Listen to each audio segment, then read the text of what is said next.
오늘 말씀 민수기 3장 14절에서 39절 말씀 큐티인에서는 제목을 레위 자손의 계수명령이라고 잡고 있습니다. 레위 자손의 계수명령.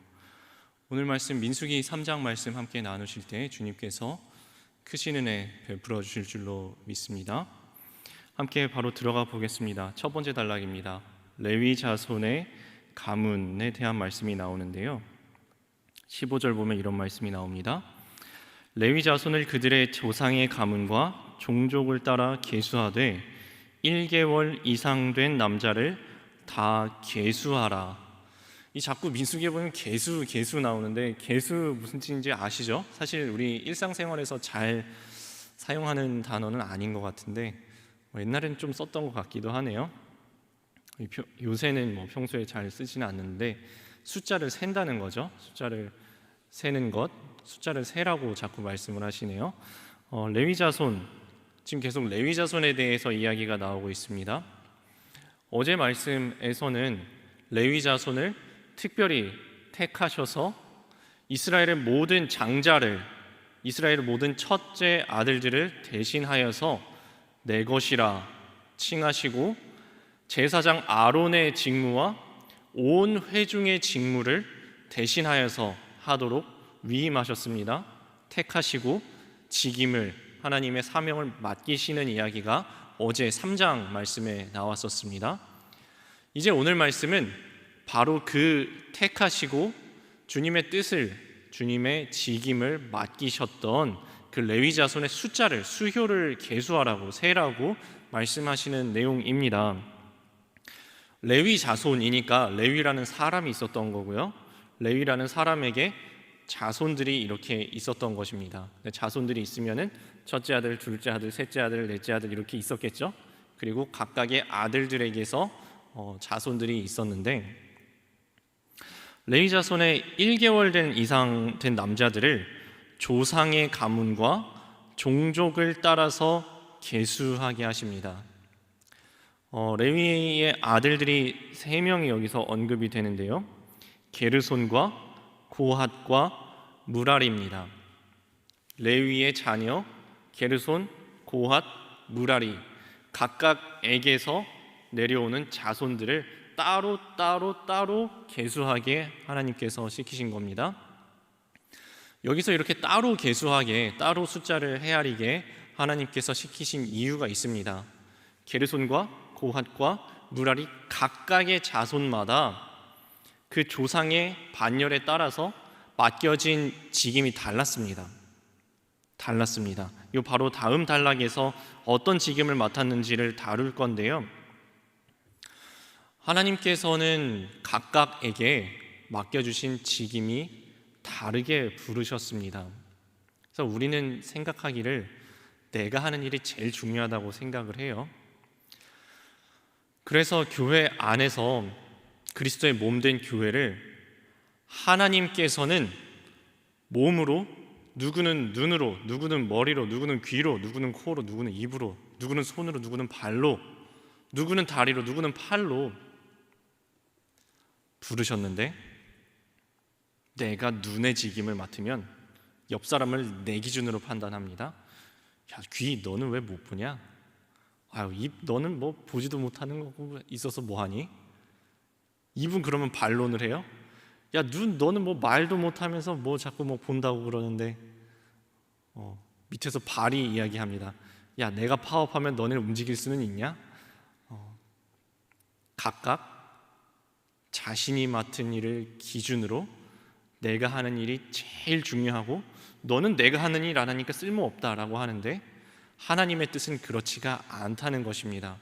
그리스도의 몸된 교회 안에 하나님께서 부르실 때에 각각 다른 직임을 주셨다는 거예요. 각각 다른 직임을 주시고 우리들 각각 다른 모습으로 창조하시고 부르시고 각각 다른 삶의 자리로 파송하십니다. 그래서 주님의 부름을, 같은 성령을 받고 한 그리스도를 믿고 한 하나님을 우리가 구주로 믿고 영접하고 따르고 있지만 그 모습들이 다 다르다는 거예요. 하나님께서 각자에게 사명과 직분과 책임을 맡겨주십니다. 그리고 만약에 우리가 이것을 인정한다면 이것이 사람으로부터 온 직임이 아니라 하나님께서 위임하신, 하나님께서 맡겨주신 책임이고 직임이고 직분이고 사명이라는 것을 우리가 인정한다면, 우리가 이것이 귀하게 보이기 때문이 아니라 하나님을 주님으로 인정하기 때문에, 하나님 때문에 묵묵히 사명 감당하는 것이 믿는 자의, 그리스도인의 마땅한 자세라는 말씀입니다. 적용 질문 드립니다. 배우자의 자리, 자녀의 자리, 성도의 자리를 잘 지키고 있습니까? 가정과 일터, 교회에서 경계를 넘나들며 질서를 어지럽히지는 않습니까? 두 번째 단락으로 넘어갑니다. 맡을 일. 바로 앞 단락에서 제가 이렇게 해설을 했습니다. 레위의 자손들 중에서도 게르손과 고핫과 무라리 각각의 자손에 따라서, 각각의 반열에 따라서, 그 조상 지파에 따라서 맡겨진 직임이 다르다고 말입니다. 그 다른 직분이 어떤 직분이었는지가 이 두 번째 단락에서 나옵니다. 게르손 자손에 맡은 일은 이렇습니다. 25절에서 26절 말씀 한번 보실까요? 이렇게 말씀하고 있습니다. 게르손 자손이 회막에서 맡을 일은 성막과 장막과 그 덮개와 회막 휘장 문과 뜰의 휘장과 및 성막과 제단 사방에 있는 뜰의 휘장 문과 그 모든 것에 쓰는 줄들이니라. 바로 그림들은 안 그려지시죠? 근데 이 사람들은 딱 보고 알았을 겁니다. 아, 우리에게 맡겨진 일은 이 부분이구나. 바로 다음으로 넘어갑니다.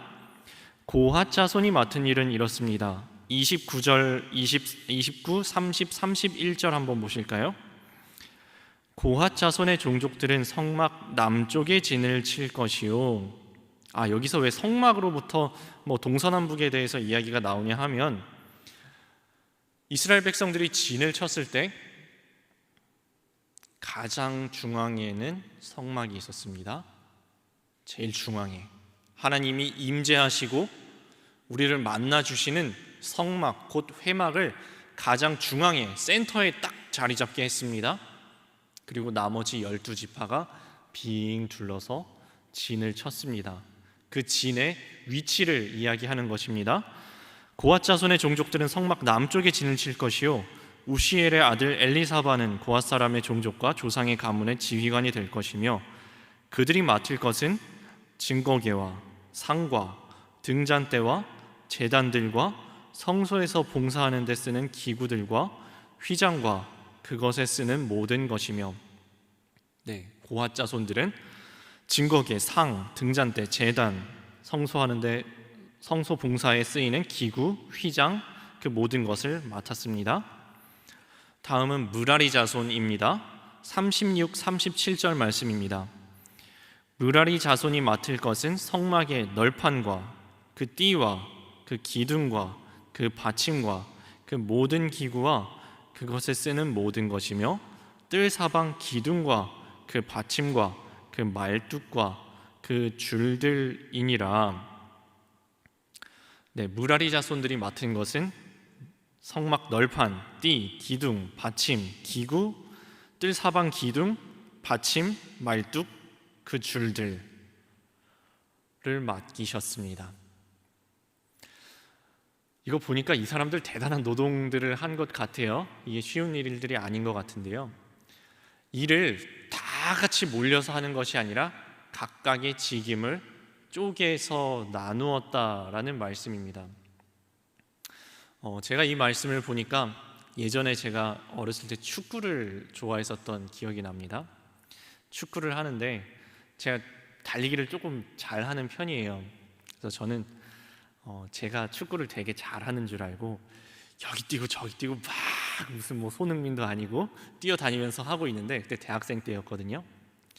선배가 잠깐 저를 부르는 거예요. 그래갖고 저는 너 참 잘 뛴다 하고 칭찬하려고 부르는 줄 알았습니다.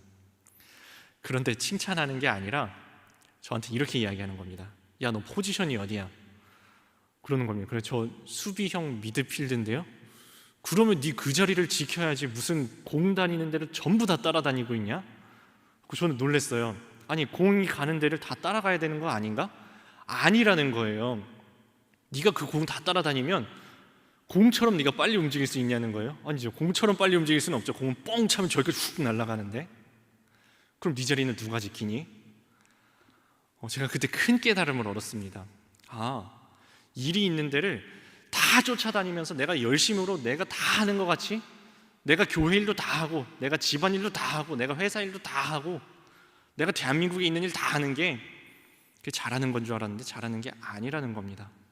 각각에 맡겨진 직임과 위치와 포지션이 있다는 겁니다. 너는 그 맡겨진 그 자리 거기 딱 지키고 조금 앞으로 나가거나 조금 뒤로 나가거나 조금 옆으로 움직이는 거지, 오만 데 다 헤집고 다니는 게 그 잘하는 게 아니라고. 저는 그때의 가르침을 아직도 기억하고 있습니다. 게르손 자손이 있었습니다. 고핫 자손이 있었습니다. 무라리 자손이 있었습니다. 그 회막 성막 커봤자 얼마나 크겠어. 야 일로 와, 다 같이 와, 다 같이 하는 게 좋을 것 같은데 아니라는 겁니다. 맡겨진 직임 있으면 너는 이쪽 일, 너희들은 이쪽 일, 너희들은 이쪽 일, 딱 맡겨진 대로 하라고 하나님께서 구분하셨습니다. 직임을 따로따로 맡기셨다는 것입니다. 그런데 문제는 이 회사 일을 해보신 분들은 아실 겁니다. 똑같이 땀 흘려서 똑같이 열심히 일하는 것 같은데 누구는 조금 더 귀해 보인다는 겁니다.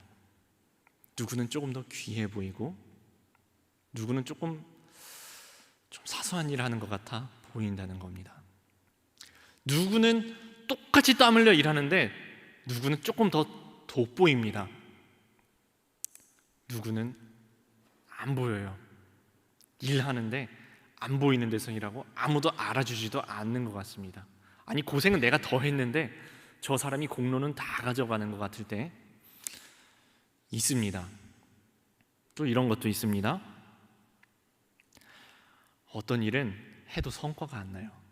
진짜 열심히 하는데 성과 진짜 안 나는 게 제가 이것저것 경험해 보니까 여기 여성분들 많이 앉아 계신데 집안일이 그런 것 같아요. 집안일을 해도 티가 안 나요. 해도 제자리. 밥을 먹이면, 아침 먹이면 또 점심 오고, 점심 먹이면 또 저녁 오고, 설거지 해놓으면 또 설거지 생기고, 청소해놓으면 또 청소할 거 생기고. 근데 안 하면 티가 나요. 이게 뭐 떨어져 있는 것 같고, 치우면 티가 안 나는데, 설거지를 한 건 티가 안 나는데, 밥을 먹인 건 티가 안 나는데, 밥 어쩌다 한번 놓치면은 얼마나 또 배고프다고 아우성 치나요? 그런 일들이 있어요. 안 하면 티가 확확 나는데 해도 티가 안 나는 일이 있는가 하면, 성과가 안 나는 일이 있는가 하면은 하는 대로 매출 1억 원, 매출 100억 원, 상품 판매 500만 개, 티가 나는 일들이 있다는 말입니다. 성과가 안 나는 일과 성과가 잘 나는 일, 성막일이라고 그런 게 없었을까요? 있었겠죠. 유독 성과가 잘 눈에 띄는 게 있는가 하면은 해도 티가 안 나고 혹시 실수하면 눈에 바로 보이는 일들이 있었을 것입니다. 교회도 마찬가지입니다. 지금 교회에서도 마찬가지입니다. 똑같이 고생하는 것 같은데 유독 귀하게 보이는 일들이 있습니다. 유독 돋보이는 일들이 있습니다. 유독 눈에 띄는 일들이 있습니다. 유독 성과가 나는 일들이 있습니다. 반면에 유독 성과도 안 나고 눈에 띄지도 않고 눈에 보이지도 않고 진짜 이름 없이 빛도 없이 섬겨야 하는 그 와중에 내가 혹시 빠지면은 빠진 거는 또 티가 그렇게 잘 나요. 있다는 겁니다. 그리고 우리 죄인된 우리 눈으로는 이렇게 판단을 합니다. 성과 잘 내셨네. 진짜 열심히 하시네. 진짜 귀한 일 하시네. 우리 생각입니다. 우리 생각이라는 거예요. 하나님 보시기에는 그렇지가 않다는 겁니다. 하나님 보시기에는 눈이 하는 일, 귀가 하는 일, 입이 하는 일, 머리가 하는 일, 손이 하는 일, 발이 하는 일, 사람은 다 몰라줄지라도, 사람은 그 땀 흘리는 것을, 이름 없이 빛도 없이 봉사한 것을 사람은 아무도 몰라줄지라도 하나님은 모두에게 귀한 사명 맡기셨고 모두의 그 사명 감당하는 모습을 귀하게 보시고 잊지 않으시고 잘하였다, 착하고 충성된 종아 하고 우리를 정확하게 그 중심을 알아봐 주신다라는 말씀입니다. 디모데후서 2장 20절에 보면 이런 말씀이 있습니다. 큰 집에는 금그릇과 은그릇뿐 아니라 나무 그릇과 질그릇도 있어 귀하게 쓰는 것도 있고 천하게 쓰는 것도 있나니 그러므로 누구든지 이런 것에서 자기를 깨끗하게 하면 귀히 쓰는 그릇이 되어 거룩하고 주인의 쓰심에 합당하며 모든 선한 일에 준비함이 되리라. 어쩌면 우리가 금그릇으로 부르심 받으셨을 수도 있습니다. 어쩌면 우리가 질그릇이나 나무 그릇으로 부르심을 받아서 우리 죄인된 사람들의 평가로는 혹시 이쪽이 귀하다, 이쪽은 천하다라고 평가받을 수도 있습니다. 그러나 하나님 앞에서는 자기를 깨끗하게 하면 누구든지 귀히 쓰는 그릇이 되어 거룩하고 하나님 쓰심에 합당하며 모든 선한 일에 준비함이 된다라는 것이 주님의 뜻이라는 것입니다. 내가 좋든 싫든 또는 사람들이 내가 하는 일에 뭐라고 생각하든 하나님께서 나에게 맡기시는 사명, 그 사명 감당하는 것이 믿는 자가 걸어가야 할 길이라는 것입니다. 적용 질문 드립니다. 내 직분이 별 볼 일 없다며 투덜대고 있지는 않습니까? 그래서 소홀히 하는 나의 사명은 무엇입니까? 마지막 단락입니다. 22,000명에 대한 이야기가 나옵니다. 39절 말씀입니다. 모세와 아론이 여호와의 명령을 따라 레위인을 각 종족대로 계수한즉 1개월 이상 된 남자는 모두 22,000명이었더라. 자, 지금 3장 말씀 보고 있죠?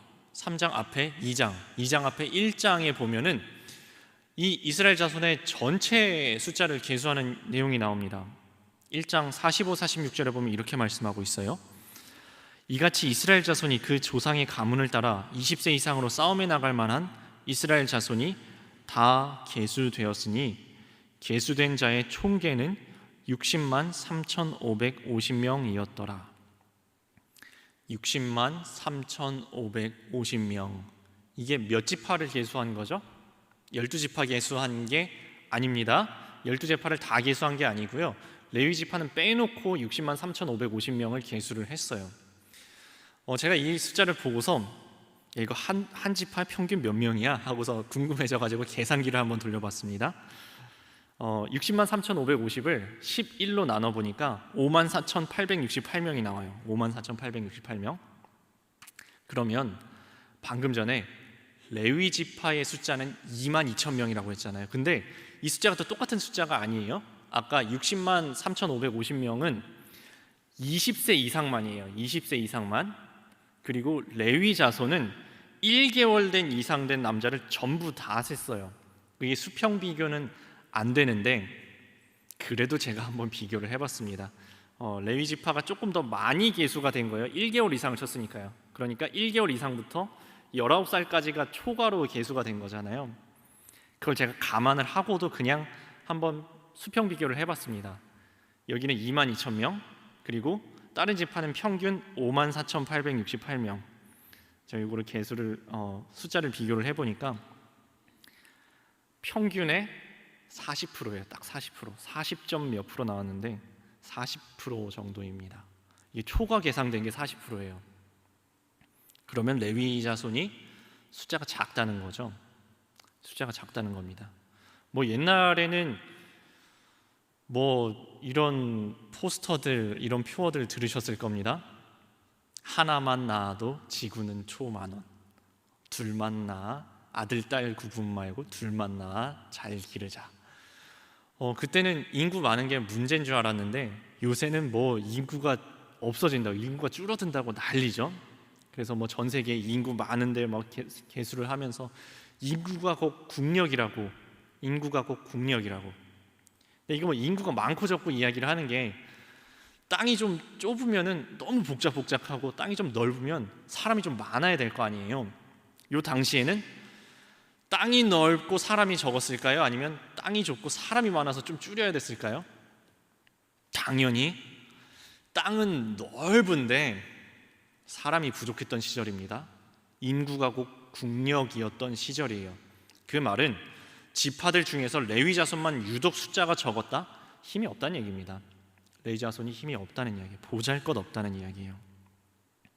근데 이 적은 숫자의 레위 사람들이 온 백성을 대신하여서, 온 회중의 직임을 대신하여서, 그리고 제사장 아론의 직임을 대신하여서 하나님께 택하심을 받아서 너희는 내 것이다 라고 택하심을 받아서 거룩한 성막, 회막의 일을 봉사하는 직임을 맡게 되었다라는 것입니다.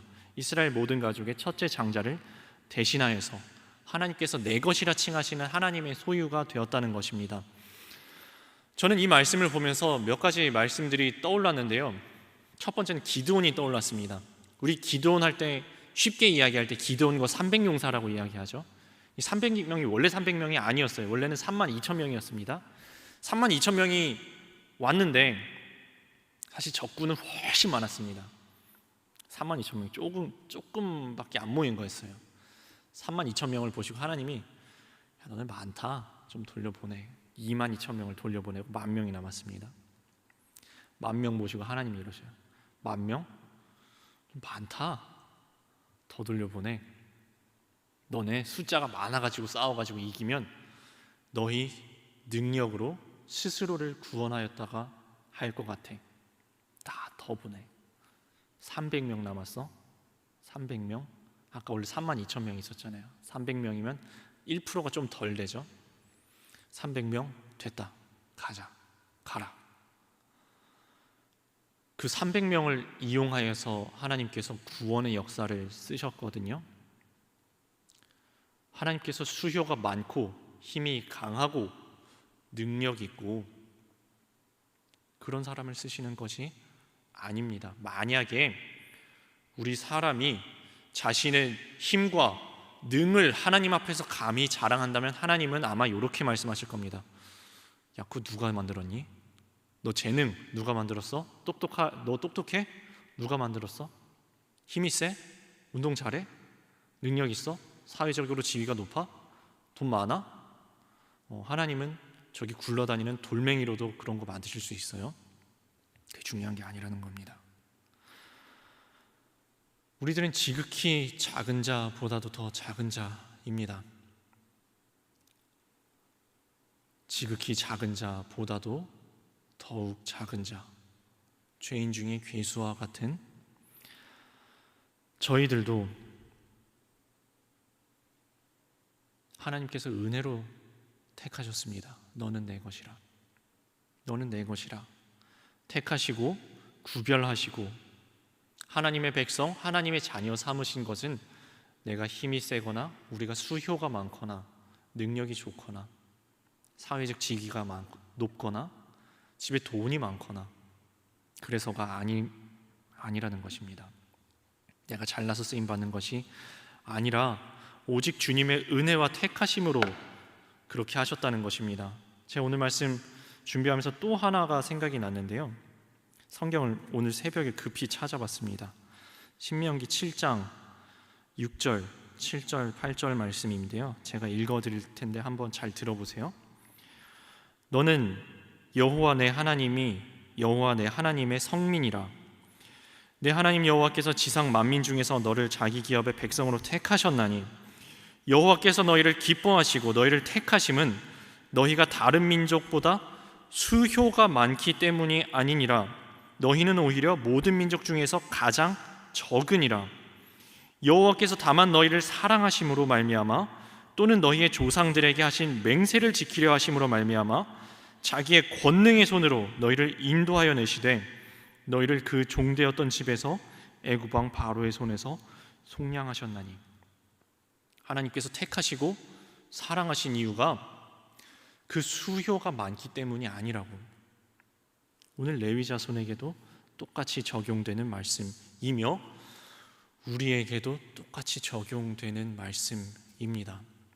하나님 앞에서 자랑할 것이 아무것도 없이 오직 은혜로, 오직 그 사랑하심으로, 오직 태초부터 우리를 택하심으로 먼저 찾아오시고 우리가 아직 죄인 되었을 때, 우리가 아직 원수 되었을 때 아무 자격 없는 우리를 사랑하셔서 택하시고 찾아오시고 우리 삶을 이끄신다라는 말씀입니다. 마지막 적용 질문 드립니다. 내가 맨날 많다, 적다, 크다, 작다 하며 불평하는 것은 무엇입니까? 작은 역할에 충성하는 나를 주님이 훗날 크게 쓰실 줄 믿습니까?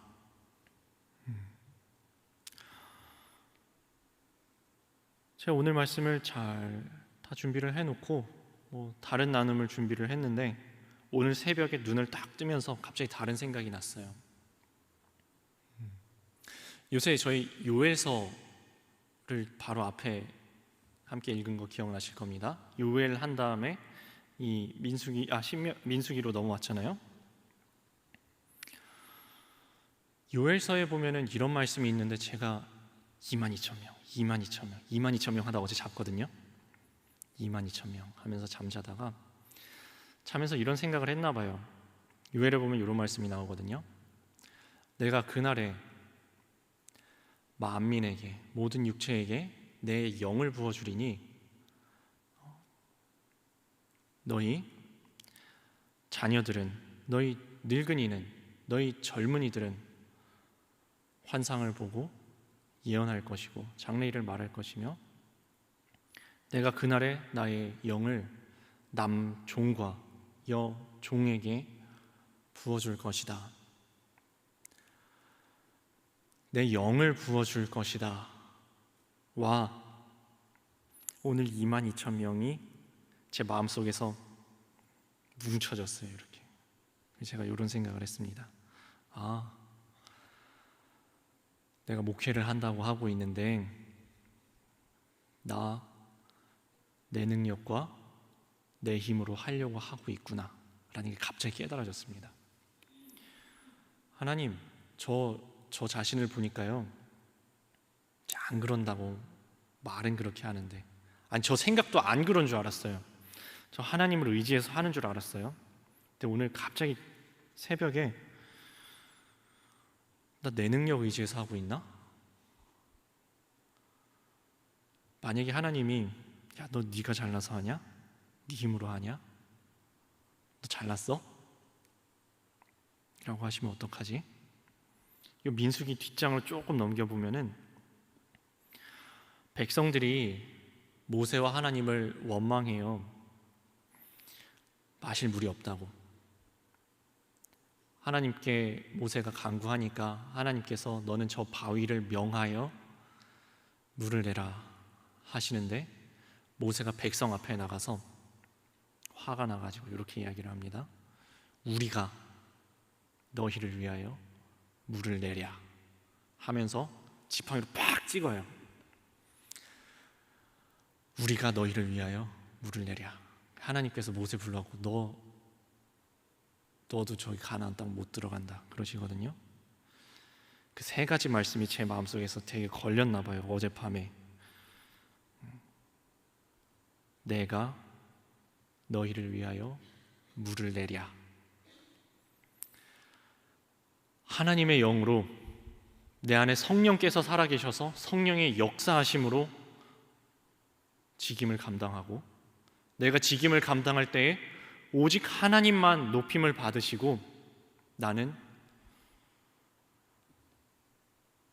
무익한 종이 당연히 해야 할 일을 했을 뿐입니다 하고 싹 빠져야 되는데 내가 영광 다 받아먹고 있는 거 아닌가? 내가 내 능력과 내 힘과 내 능력으로 내 노력으로 주님의 일을 한다고 나서서 이것저것 하려고 하는 거 아닌가? 마음이 찔렸습니다.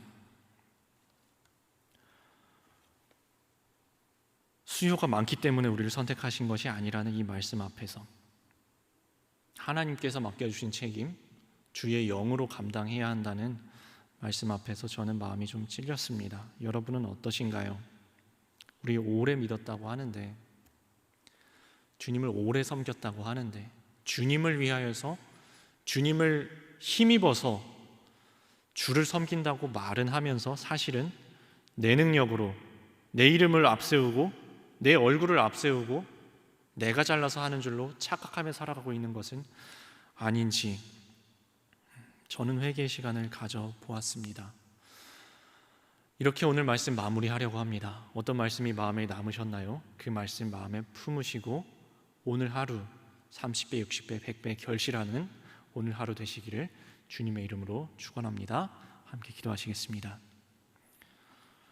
주님, 지극히 작은 자보다 더 작은 저희를, 죄인 중에 괴수된 저희를 주께서 그 사랑하심으로 우리가 아직 죄인 되었을 때, 우리가 아직 원수 되었을 때에 택하시고 찾아오시고 사랑하시고 인도하시고 주의 백성이라, 주님의 것이라, 주님의 자녀라 칭하시고 주의 길로 인도하시는, 구원의 길로 인도하시는 주님, 주님의 은혜를 망각하고 내가 잘나서 그러는 줄 알고, 내가 능력이 뛰어나서 그러는 줄 알고 착각하면서 내 이름을, 내 얼굴을 드러내려고 생각하는 저희들의 교만을 주여 용서하여 주시옵소서.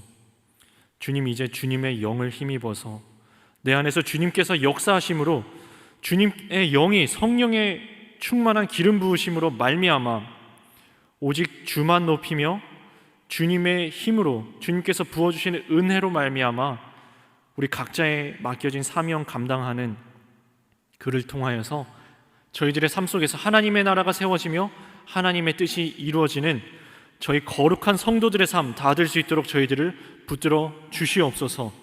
예수님의 이름으로 기도드립니다. 아멘.